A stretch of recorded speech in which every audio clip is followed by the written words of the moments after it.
This elixir is a secret recipe passed down from generation to generation in the Yaoshan area.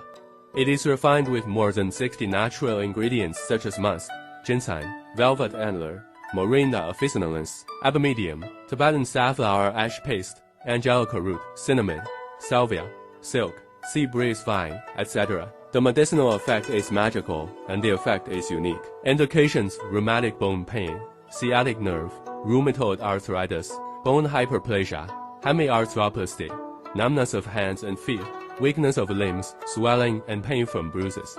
Various conditions such as lumbar bloating and low back pain, frozen shoulder, arthritis, cervical pain, etc. It has the functions of relaxing muscles and activating collaterals, reducing swelling and relieving pain, has remarkable medicinal effects, treats both the symptoms and root causes, and has a cure rate of over 98%. Usage and dosage: take orally twice a day, 1 pill each time. People suffering from nephritis, hepatitis, and heart disease are prohibited from eating. Avoid hot and sour foods, fried foods, raw chicken, and radishes. You can see the results after just 1 dose.